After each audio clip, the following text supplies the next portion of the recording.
this. Okay. So, hi, Carol. I want to introduce you to the group Lighthouse Brain Health Associates. And we met actually because we trained together to become Nightingale dementia consultants with Dr. Daniel Nightingale. And you are working with people living with dementia. So you've got support groups and things going out. And I just love that. So please tell us what you're up to in your life. Well, we do have here in Vancouver, Washington, probably 10 different support groups for caregivers and 3 for people with dementia and their caregivers. Wonderful. And so we meet together in a group in the meeting and just talk about, like what was the thing that made you laugh last week, get some happy going, get some talk going. And then we might talk about events that are coming up. And then we separate into 2 groups, the caregivers and Lori, who is my co-facilitator, go to another room. And Lynn Crawford and I stay in that room with the people with memory loss and different levels of dementia and different kinds of dementia. Yeah. Yeah. Okay. And different kinds. Yeah. Because Yeah. there are. What are you coming across? Well, one that was very unusual, this man said that he was driving down the road and all of a sudden the car in front of him disappeared. I mean, it just wasn't there. And another time he was driving and half of the road disappeared. Okay. And so his eyes, they checked and his eyes are perfect, but his brain is lying to him. Okay. Yeah. And that's quite serious. Yeah. Because Yeah. if there is no car in front of him, then he could go right into the back of it. Yeah. And he and his wife have found a place in Colorado that specializes, and I think it's called post-cortical atrophy, PCA. Right. Okay. And that's his type of dementia, is it? It is, yes. I mean, and how did they actually diagnose him with that? Was it because there's 100 different types? Yeah, that one was unusual. It actually took them getting to the specialist in Colorado to get the diagnosis. Oh, did it? Okay. And his wife is persistent. She will not give up easily, and that's a good thing. And she's a very lovely woman. Oh, she wanted to know. She wanted to get to the bottom of it. Absolutely. Yeah. Okay.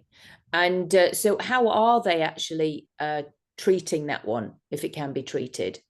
I haven't really talked to him that much, but he has been treated. It's hard for him to talk.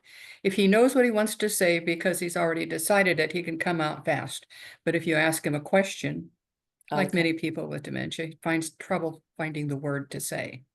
So the speaking system works. It's the brain connection to the other parts of him that are not working very well. Right. Okay. But he walks well, and he's got a lovely grin. Okay. And isn't that wonderful? Because so many of people living with a neurocognitive disorder, it's the walking, the balance can go, like with Lewy body and actually Parkinson's and things like that. And therefore, then they're not getting that stimulus and being able to, get out and about in the fresh air. So that's nice for him, isn't it? Yeah. So how many have you got in the various groups, Carol? Well, one of the groups has 22 in it, and that's a caregiver group, and they won't let anyone else in because that's a big group to manage with caregivers, and yet let every caregiver have something to share.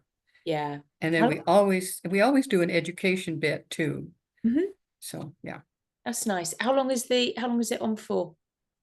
An hour, 2 hours? 2 hours. 2 hours. Okay. Yeah. And you meet weekly? No, we do every other week. Well, like the first and third or the second and fourth. Okay. Nice. Okay. Nice. So we have 3 of those, and then we have probably 10 other just caregiver meetings across Vancouver area and up the gorge and down in Portland. Yeah. Okay. And that's all on Zoom? No, they have some that are in person. Oh. In fact, many of them decided they'd rather go back to in person. Yes, I'm sure, because of actually the contact then. And I wouldn't be surprised if some of them have made other little friendships. Yes, one group that was a long time ago, and over the COVID period, their person they were caring for passed away. So those ladies got together and created what they call a newcomers group, a new beginnings group, separate from the group that I am a part of, which is, by the way, called Hope Dementia Support, a program of CDM caregiving services. Yeah, lovely. And isn't that wonderful that you started it? Oh, no, I didn't start it. I was working when I lived in Arizona in Phoenix. I was actually being trained and using Alzheimer's group for my contacts. And I Mm-hmm. had two different groups that I was working with down there. And one of them was a dual, what we call a dyad group with both the person and the person with dementia. Okay. So when I decided to move to Vancouver, just as COVID was starting, Mm. I decided to see if I could get trained with Alzheimer's up here, and I was. And then I discovered the Hope Dementia Support Group, which has a different philosophy. And I like that one too. In fact, I'm mainly with that one. Okay. Do you mind sharing the philosophy? The philosophy is that I think I think what Lynn would say is it's not as structured as the Alzheimer's group is. So we're a little more free flowing. We always do an education bit. We always do a statement about being required reporters. If something happens, we're required to report it. If we think Okay. something's going to do harm to themselves or others. Okay. Mm-hmm. Okay. And we say that the group is private and can't be shared. Mm-hmm. Let's see, what's the other one? And then the sharing, we have to kind of, that really does free flow. The only time I've had an issue was one man who just loved bawdy jokes, dirty jokes. And that was his favorite thing to talk about. And then he'd forget he already told us. And Oh, so I would say, well, that was really good. Do you have a fun joke that has doggies in it or birds but he never did. So, but that would stop him at least. yeah. Okay. And then we That's have part another, of the issue, isn't it? yeah. They And then forget what another one wanted to do political talk. And I said, no. And I was very firm about that. I said, I've seen people in families hate each other over the politics. And that's just not going to happen here. We're nice people. We love each other. And that's the way it's going to be. yeah, yeah. We've got something else in common. We don't need to do anything else. We don't need to That's find right. out what else have we got in common or not, as the case may be. Right. And I think that's can sometimes be the same with religion as well. Oh, yes. That hasn't come up, and I'm not sure why, but that's okay with me too. Yeah, and that's quite interesting because I wonder if the whole fear of the death thing has come in for anybody. Well, that's interesting too, because there's one guy that really wanted to know the whole story. What is my path going to be like? What's going to happen to me at the different stages? And he was going to Dr. Google and he was doing research online, and he had a really thick booklet with all his research. Mm. And so he just wanted to know. Yeah. And we have talked once about death in another group, not this group. And how I did it was, so you guys know we're all going to die, right? Mark Twain said, ain't none of us getting out of this alive. So what my mom did when she died, she wanted her ashes strewn over the neighbor's ranch because they had kept her from the well. And she said, I want to haunt them for the rest of their life. And that broke everybody up. They started laughing. Okay. So I just brought the subject up in a humorous kind of way. And if they thought about it while I was doing that or after, it was at least in their awareness. Yeah. Yeah. It's and humor, and that's why actually what Dr. Dan always said to us always was bring in the humor all the time, wasn't it? It's Yes, just got to put a smile on somebody's face, as much as we possibly can, because yeah, it's about living with it as well as the dementia as as well as we possibly can, and for the caregiver. So I was just going to say, in my particular group right now, these ladies and guys keep each other laughing a lot with the problems they have. Like one might have said something, and one did in another group say, I told my husband I fell down the stairs, and he said, honey, we don't have any stairs. Everybody laughed because she had Lewy body. She had seen stairs, and damn it, she fell down. So, yeah, in her reality, she had. And it's yeah, yeah. she was really smart lady, and she also wanted to know why she wasn't being told what was wrong with her. And had she been told what was wrong with her and then had I forgotten? don't know because I wasn't talking to her husband, Okay. but Yeah. they find it hard to tell them that, I think, because it's sad for them, the teller, and they don't want their person to feel bad. And to keep being told that over and over, just like if somebody else has died, it's the we discussed this, didn't we, with Dr. Dan? It was one of the things we learned, was that why would you keep upsetting them with the same thing? So Because it's new every time, and it hurts new every time. absolutely. And then we feel sad again all over again. Right. Sad again all over again. I mean, literally, and it could be once an hour or more that person is feeling again all over again. So yes. So how do you broach that one with people? Well, our particular group, they want to know what the name of it is and what the effects are. And so we tell them. And Okay. actually, Lynn has a presentation, a webinar that she plays from time to time that talks about how the brain can be damaged and the effect that it has on the person, and that it's not anything they've chosen. It comes to them through genetics and things that are around them, like maybe they've been in an environment that was affecting their brain. Yeah. Yeah. And what about if there has been an accident, it's like from concussions and things like that? Yes, there's one man who, when he learned about TBI, traumatic brain injury, he said, oh, that must be all the football I played in high school. Huh, how about that? And then Yeah. he just grinned, Many of them are making peace with it at this stage. And I have to say, we have mainly early stage people. One of Yeah. the requirements for these groups is that they're able to hold a conversation, Okay. which Yeah. being able to remember what somebody said to you Yes. and talk back. Yes. And be able to reason it in some way so And that toilet themselves as well. okay. Yeah. Yeah. It's so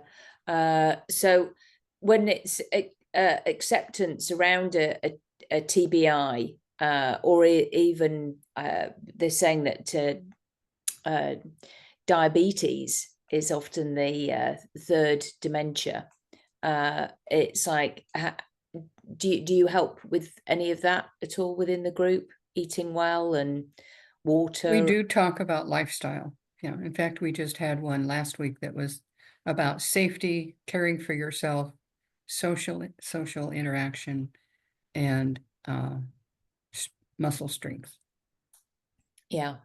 And it's interesting because I remember you had a great story around water, actually. Are you okay to share that? Would you mind? Sure, yeah. The whole thing or just the conclusion? No, yeah, pretty much. If you don't mind as much, because it is really important for people to understand that actually, gosh, how important water is. Yeah. Well, I woke up one morning and I opened my eyes and the world was swirling around and my body was trying to follow it in the swirl. And the only way I could stop it was to shut my eyes. And so I shut my eyes. And then I thought, this is morning and I have to go to the bathroom. So I wall walked to the bathroom with my eyes closed. Okay. And in there, I always keep my blood pressure, blood saturation, and temperature monitors because I check myself from time to time. So I I was just saying, what is the hell is happening to him? Maybe my blood pressure is low because I tend to have low blood pressure, Mhm. but it was okay. And I thought, well, what about my blood saturation? Maybe that's a problem. I'm not getting oxygen to my brain, but I was fine and my temperature was fine. So eventually things stopped swirling, but I was still unsteady. So I wall walked to the kitchen and made the coffee. And as the coffee was dripping, I said, Carol, you drink a lot of coffee and you don't drink much water. Maybe you are dehydrated. And that's what it was. I was dehydrated. So then, of course, I wanted to know more about what happens to you when you're dehydrated. What I discovered was about the age of 65, your normal hydration reserves cut to about half. Oh, And then to make it even worse, when you get about that age, the urge to be thirsty diminishes. So your water reserves are low and you're not thirsty. And that's why it is so important to schedule drinking water right. to make sure you get enough all day. Ah, Because interesting. those are things you can't control. The reduction because of age and the lack of thirst because your brain isn't telling you you're thirsty. Yeah, that's very helpful. Very helpful. Thank you, Carol. And then how else do you look after yourself? Well, I like I like meditation. Well, it's the vagus nerve reset, vagus nerve reset. And so I do the box breathing, Mm-hmm. where you inhale for a count of 4, hold it for a count of 4, exhale for a count of 4, and then start over. And that calms me down. And I have a story about that too. Share. Okay, I was in the bedroom and I was carrying a glass of water and I fell. Well, I didn't fall, I kind of slumped. And I Mm-hmm. said, I put the water down. And I said, well, it's okay, I'll just get up. So I put my elbows, because it makes it hard for me to get up. I haven't kept really good tone on my legs. So I put my arms on my bed and the bed was too soft and I couldn't get up. And so then I said, well, I'll butt scoot over to my hope chest, which is fairly sturdy. And I got over there and got on my knees, and my knee said, what the hell do you think you're doing? This hurts, stop it. And so I got off my knees back onto my butt. So I butt scooted into the bathroom, where there was a device that I knew was very sturdy. And I said, knees, we're going to get up and it's going to be a sharp pain, but it's not going to last long. And so I got myself up. And what I Right. realized then was I need to build that strength again in my legs to get up from the floor. Okay. And how I did that was I had to find which muscles they were, because you got a lot of muscles in your legs. Mm-hmm. Which ones are involved in, because I'm trying to think of it. Nope, can't. Anyway, my thigh muscles were good, but it was Yeah. the muscles lower that weren't working Okay. Around the knees. around the knees. Okay. Okay. Interesting. So I didn't think I had a problem because I'm good at bending over and petting the cat and picking up cat litter, and bending over was no problem. It didn't occur to me that I couldn't get up from being on the floor. So is it the quadriceps? The quads were good. There were other things that weren't working Uh, around the knees. okay. So it'll just be meniscal, whatever's. I know I can't remember either. I'd have to get my book out Yeah. from But learning. that whole structure around there. And one thing that one of my doctors told me a long time ago when I had problems with my knees, he said, walk backwards. Yes. And walking backwards strengthens that part that helps you get up from the ground. Yes. Yes. And that's true. I've been told that as well because I've Yeah, got bad knees. So it's like walk backwards. Oh, good. So do you do that regularly? I certainly do. I love that. Okay, that's very helpful. I love this. This is how other people learn as well. So it's about walking backwards as well. Okay, and then what else? How else do you look after yourself? I give myself a break. Sometimes I just don't want to talk to people and I don't want to do any work. and I don't want to do any studying. So I may just take a week off. Right. And I may go someplace. I may just sit and watch television. I love British TV mysteries. Yeah, And I'll I stream do. them on and on and on and on. Yeah, yeah. It's the so you'll be au fait with certain words then, like the loo and stuff like that. Oh yeah. And sort was an interesting word, which is used differently because we think of it as solving a problem. They call it sorting a problem. Yeah, yeah, yeah. You sort it out. We'll sort that out. Yeah. Yeah. And then of course the one that was tickling me was pissed. When we're pissed, we're mad. When British people are pissed, they are drunk. Yeah, yeah. And actually you can also be pissed off. Oh, okay, good. You'd have to add the other one. Yeah, but you have to add the off bit. Yeah. But yeah, when people can be pissed, you can be I had a roommate that was English when I was much younger. Uh-huh. And before we became roommates, she'd say, well, I'll knock you up in the morning. Yeah. And all that meant was she was going to knock on my door, get me up, and we'll have a talk. Yeah. Yeah. It's funny, isn't it? It is. I know. I love all the differences there. And that brings in humor that's a conversation to have with people, if they're watching TV and the differences. And therefore, everybody's just smiling. And again, it's important because there is, you can have that. And it is quite funny, actually. I get a lot of Americans who say to me, oh, you just like a spot of tea. And I thought, I have never said in my life I'd like a spot of tea. However, if I just humor them and go, yes, please. but I really actually don't know many English people who say a spot of tea. Well, I haven't seen it in any of my dramas, no. No, we'd have a cup of tea, but we don't want a spot of tea. So it's quite funny. Anyway, as I say, I just humor people.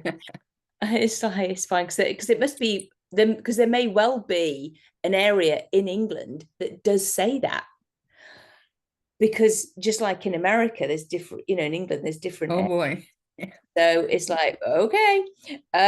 So I just go with the flow. About the smiling, which is really important because you have a whole support group on Facebook about happy. Yeah, becoming a happier you. And what I discovered about smiling is that all those muscles in your face, when you make a smile, tell your brain that you're okay. That's right. And then your brain tells the rest of your body you're okay. Absolutely. And isn't that just so fantastic? And because it's wired into us from caveman days that if we're like this, then we are. Now, I read that. I can't remember, it was a Malcolm Gladwell book. I think so. Okay. And because they'd been doing a study, hadn't they?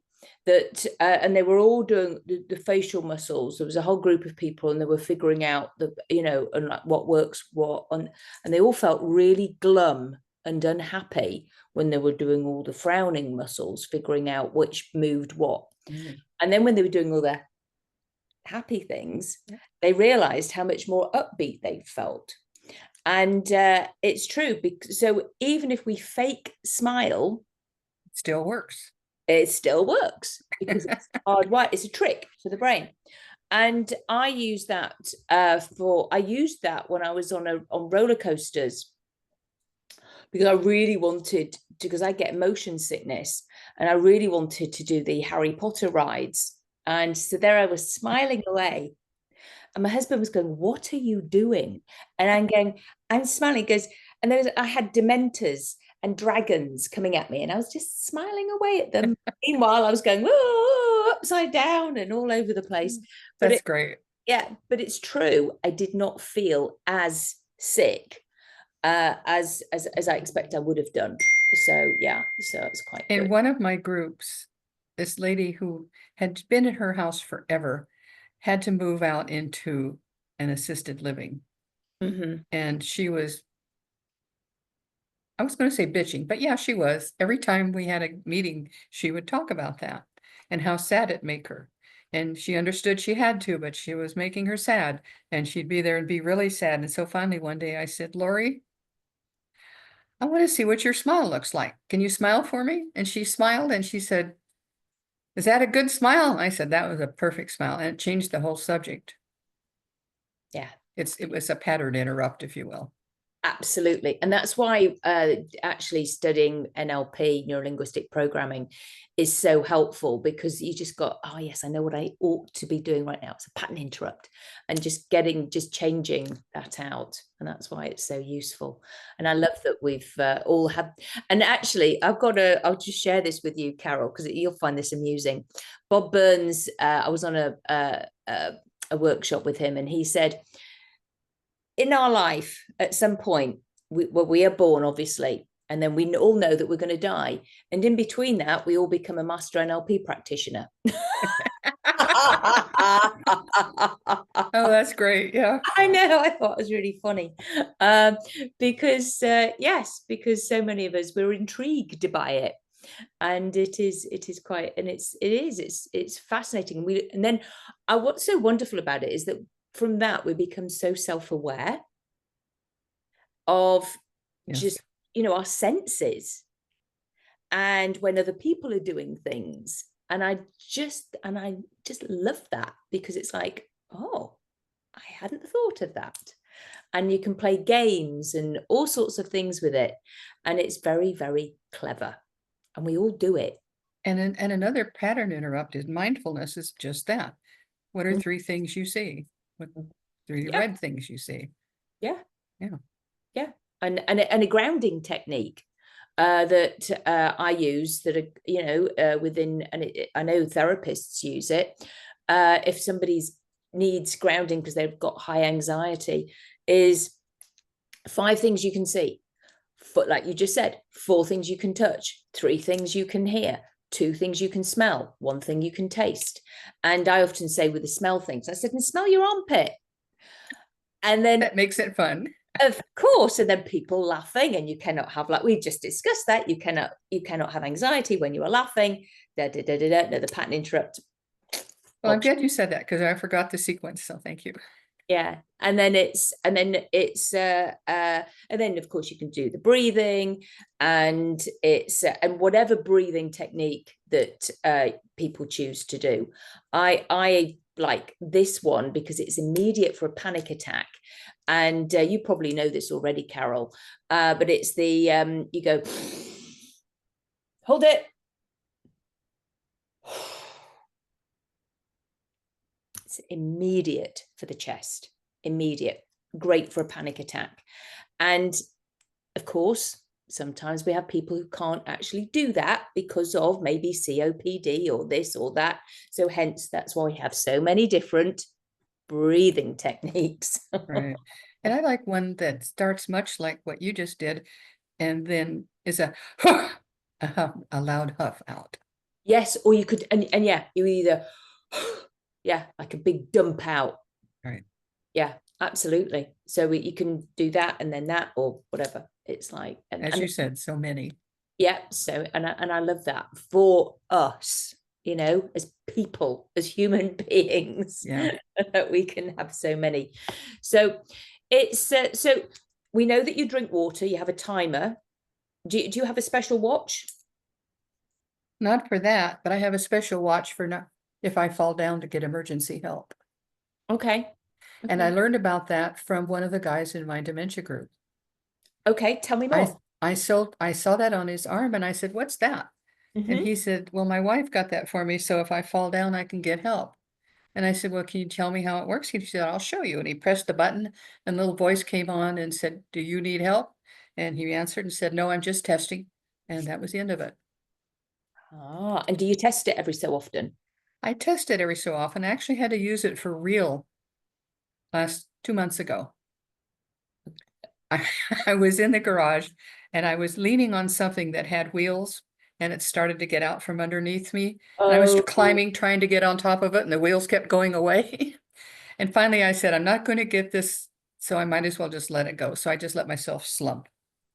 Okay. Because you don't want to fall hard. You want to slump if you can. Okay. That keeps from breaking things. Yeah.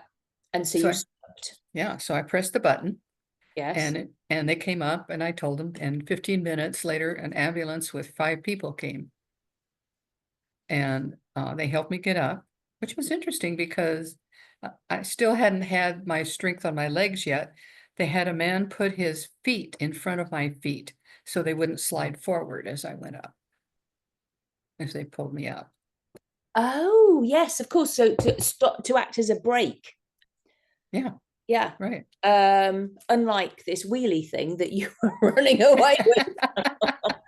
So, Yeah, and I expect, no doubt, you took the lesson there as well, I Carol, certainly did. that actually, if you're going to do that, also maybe to put something in front of the wheelie bits, so that they don't do that, Yeah. And what I was happy about when that was over is I'm glad I was able to use this when I wasn't in an emergency. Right. So it was like a test. Yeah. And you knew that they came and you felt Oh, safe. how it really So worked, right? how do you let people in if they can't get in? I have a security box in my garage that has a secret key. You open the box, secret key, another door opens, house key, Right. and they take the house key and let themselves in. Okay. So that's what people have to do. That's actually another really helpful tool, that actually, if you are a certain age, or anybody Yeah, anybody. actually ought to happen, because, well, actually anybody can fall down the stairs. My daughter, she's 18. Where I remember she fell down the stairs quite badly, and it was like, I mean, she bounced, okay, but I thought, if I'd done that, Yeah. I would not have bounced. And if I'd been on my own, that's not good. Yeah. The other part of this system, it's called global security, is I've given them the name of 3 other people they can call to let them know. So my brother is advised, my nephew is advised, and I have a neighbor who's agreed to be a help, and he was advised. He was out fishing. Yep. My brother didn't get the message.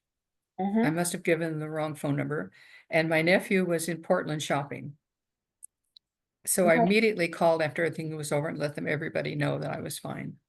Okay. And your brother, you got the right number. Yeah, and changed it, yeah, with global security to give them the right number. And that was also helpful then, that was Yes. like a test when it wasn't an emergency. Yeah, really.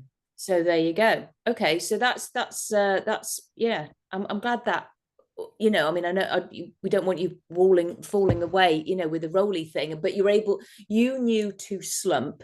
So tell us more about that slumping so that we can share with other people. How does someone, instead of just go flat, you didn't want to do that. How did you naturally go? Did you what happened? What did you do? Well, I knew that falling hard was going to hurt. And so I said, I'm just going to let myself lower myself to the ground, Sink. sink. Yeah. Okay. And Like, so bending your knees. And yeah. since my knees don't like the ground, I kind of went sideways and landed on my thigh. Okay. Okay. So just so for any skiers, it's like that, because they tell you to fall so that you can get up, basically. And I was a skier, yes, and I remember You that too. Yeah. So it's like go sideways, and so that so it's like, okay, all right, that's helpful. Thank you. Oh, excuse me. I'm going to turn off my sound for a minute. Okay. That's fine.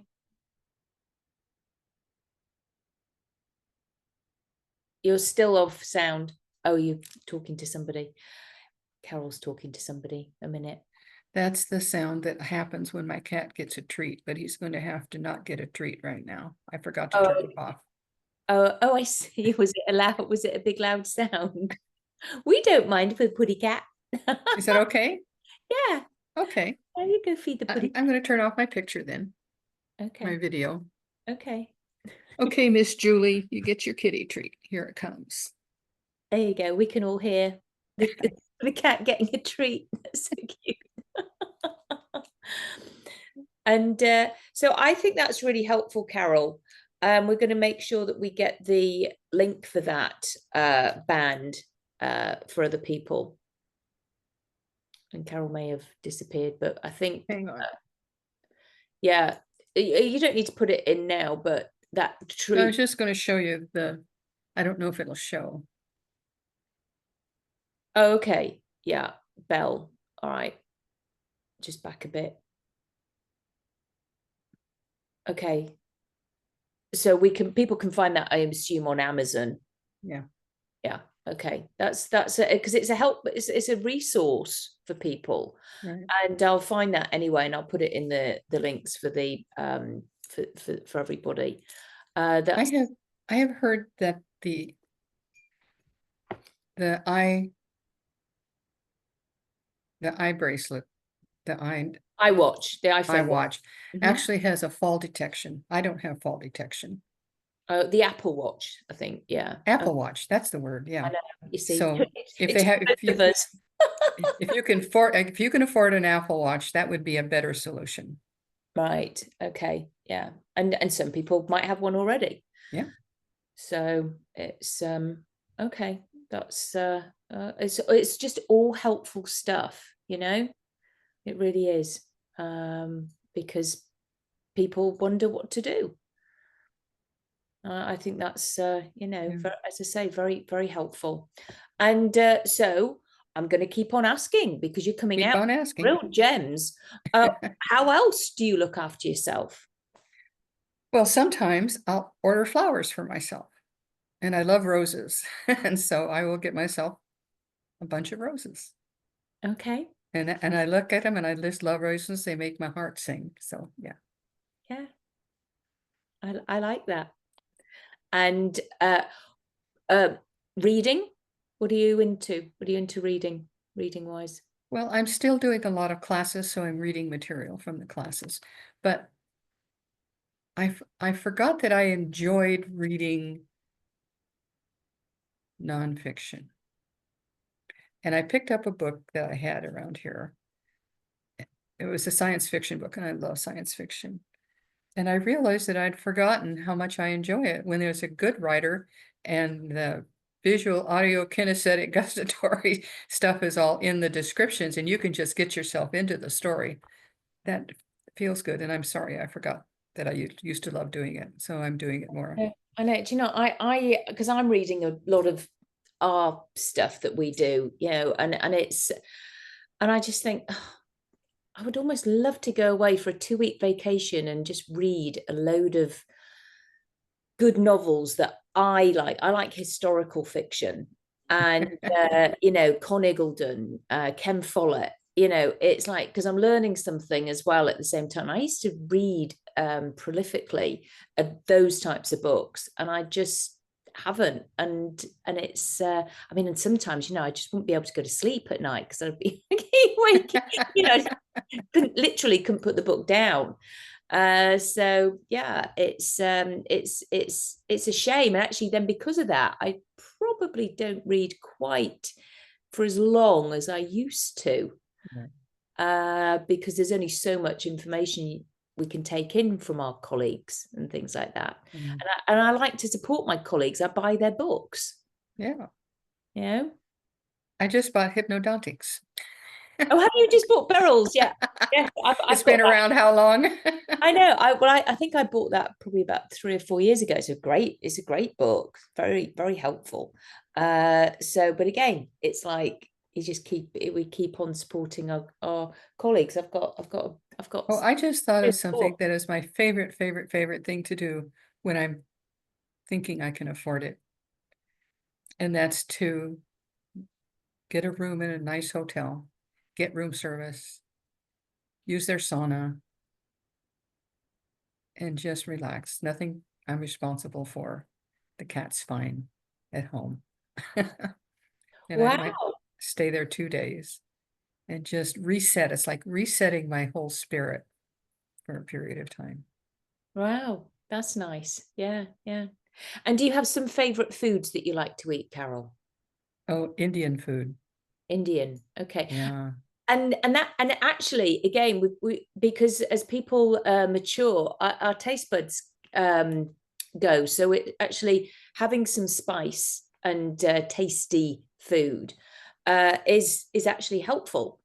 Yeah, and I learned that if Southern Indian food is different than Northern Indian food, and I like the Northern Indian food better. So Okay. And it got turmeric in it because again, turmeric is good for the brain. yes. Hmm. Okay. So I'm making a curry tonight. Actually, I'm going to put Oh, I love curry. I may put a load of turmeric in it. And, so yeah, it's Yeah, I have a recipe for chicken masala, yeah. I make my own garam masala. yeah, I've chicken got tikka masala, right? I always make my own. So it's yeah, relatively healthy. I bung a bag of spinach in it as well and chickpeas. So there you go, everybody. You've got a recipe. So but it's all good. It's all good stuff, and we need to remember that there are such things as turmeric and dark chocolate. I eat a lot of dark chocolate. Do you like dark chocolate? Oh, I love dark chocolate. Okay, again, that's good for our brains. Do you do the coconut oil thing? I do. I have an MCT shot in my coffee every morning. Do you? Okay, okay. Because that again, that's been advised, hasn't it? Yes, that medium chain triglyceride, which coconut oil is. Good for the brain.